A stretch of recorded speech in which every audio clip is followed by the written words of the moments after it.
Hi guys, this is Russell. Welcome to the channel. Today we're going to be doing some stitching.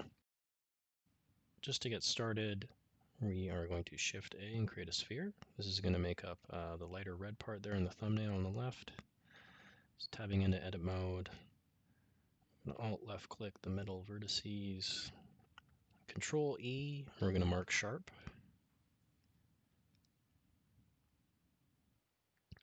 Over on the right in the modifier panel, we're going to add a edge split modifier. And then up left on the object panel, we're going to select shade smooth. So now we have a little bit of a crease there. Back over to the modifier panel on the right, we're going to add a solidify modifier. And then we're going to add a bevel modifier.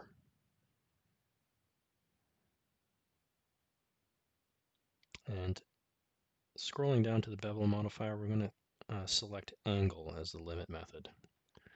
And there you should have what looks like a couple panels of material coming together with a seam. So tabbing into edit mode here, just Control R and creating a couple of edge loops. These are going to become the pathways for our stitch geometry in just a second. So tabbing back in, we're going to Shift D, P, and then select Selection. This is going to create a duplicate and then separate it as a separate object. I'm just going to rename these Stitch Curve and Stitch Curve 001.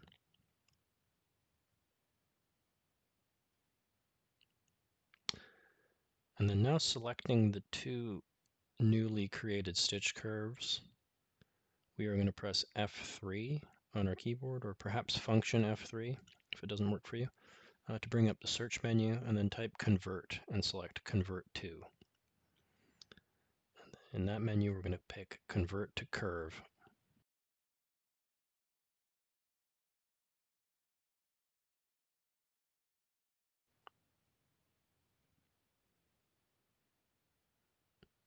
Okay, so I'm just going to hide the sphere for a second and create what's going to be our actual stitch, or the kind of darker brown material in the thumbnail on the left. So just S and then Z to constrain the scale, S then X to constrain the scale, and S then Y to constrain the scale, and create a oblong rectangle.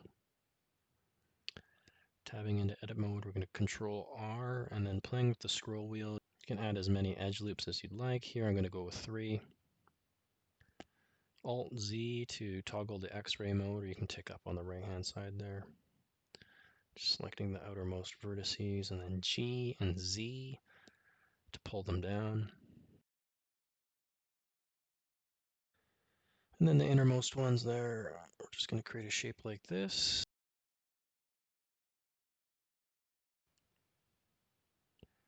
And up on the object panel on the left, shade smooth, and then everybody's favorite modifier, the subdivision surface modifier.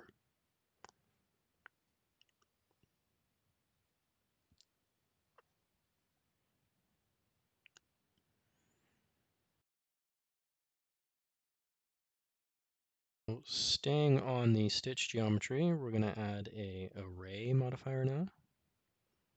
And here you can create a duplicate of this geometry. I'm playing with the count there.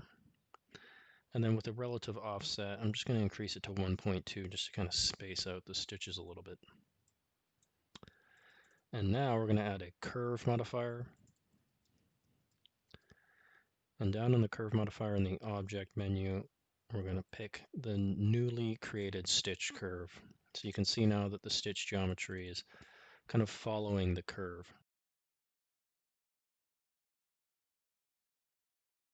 You can play with the deformation axis as you see fit. Here, -X seems to work for me.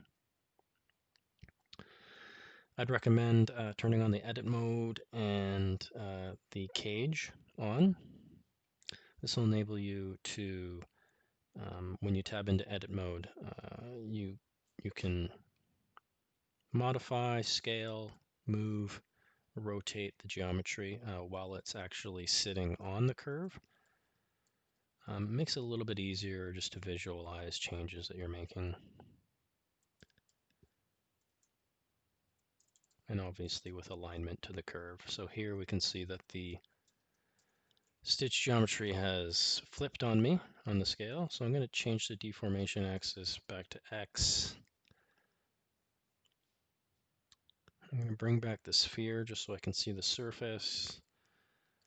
And then with all the vertices selected, by pressing A, I'm going to press R and then X just to constrain the rotation. Hold Control to snap the degrees of rotation, just to make the flat side kind of sit on the sphere. And here I'm pressing G and then Y to kind of move it out a little bit, and then G and Z to bring it up to sit right on the curve there. Okay, tabbing out, taking a look here. Looks pretty good.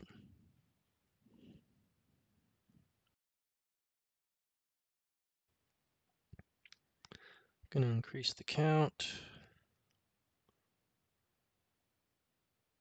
Looks pretty seamless.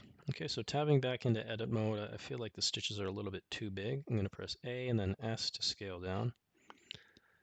And then I'm gonna play with the count again. It looks like the first and the last instance here could use some cleanup, so I'm gonna play with the relative offset a little bit. And there you have it.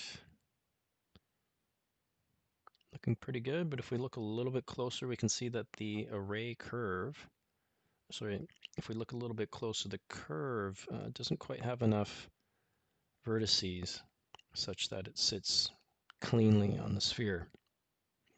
So to fix that with the curve selector, we're going to tab into edit mode, and then right click and select subdivide. And down on the left, you can increase the counts however you see fit. I'm going to go with 5.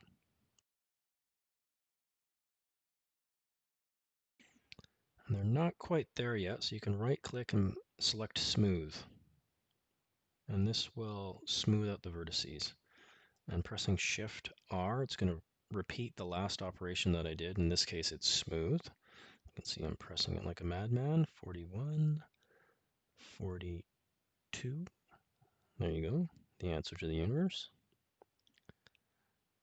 And that's looking pretty good. So if we take a little bit closer look, the stitch is now sitting nicely on the surface of the sphere. So again, just playing with the relative offset just to get the first and the last stitches looking pretty seamless. Okay, so we need it just to jump up to the top one. So tabbing into edit mode, A to select all, Shift D, P, and then select selection. Now we have a duplicate of that stitch geometry. And if you go down to its modifier, curve modifier, you can now select in the object target menu the second stitch curve we have, stitch curve 001. And there you can see it's now sitting up above the seam. We have the same problem.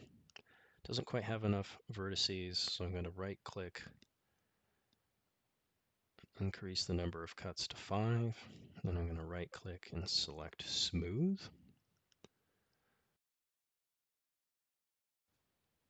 And then Shift R 42 times again. Oh, 43. Well, there you have it. Looking a lot better. And sitting pretty seamless there. So there you have it. Easy way to create stitches with a seam in the middle. I hope that helped, guys. Let me know if you have any questions. Thanks.